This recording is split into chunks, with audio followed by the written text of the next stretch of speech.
You saw this car here last year at the Bangsang Grand Prix, but then it was covered in bodywork, all closed up on display on the beachfront. This is the KTM GT2. Now it has been completely stripped down and is being rebuilt by PSC Motorsport, ready to go racing sometime in the very near future. So I just want to take you for a walk around because it's very rare to see one of these KTMs stripped down and we can have a look at it. And you can just see it's got a complete tubular frame chassis, and you can see the back end here, all the chassis parts. You can see some big aluminium swan neck mounts to hold a huge rear wing in place.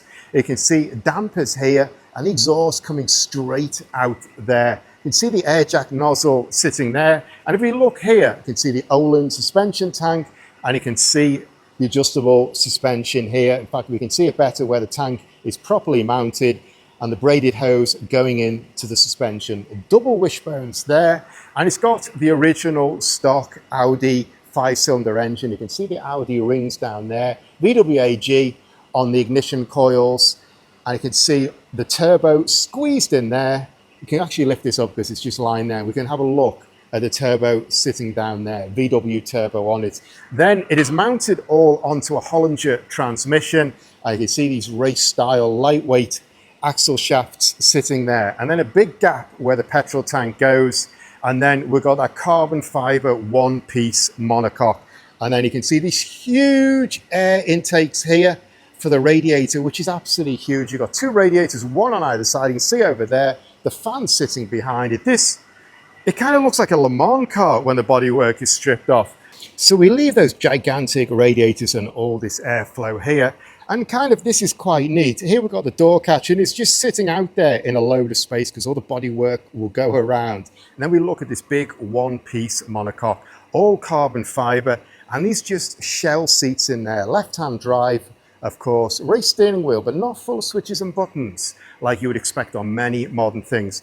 Beautiful piece of carbon fiber sitting there, a huge chunk of carbon fiber monocoque, and the roll cage coming through, and all those pieces across the top to make sure it is absolutely super strong. Then we look on the front, double wishbones again, and you can see the suspension going right away across the top there. Huge vented discs and brakes and big AP racing calipers, specially designed for KTM. And across the front here, we can see the steering rack, the power steering here, and that's it. There is nothing across the front. We've got a tank sitting there.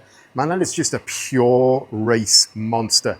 And again, round the side here, we can get a better look at those big, massive calipers and those massive discs, all specially made for KTM use. So this car, and it looks crazy. I'd love to see this driving around with no bodywork on it. It would absolutely shock people.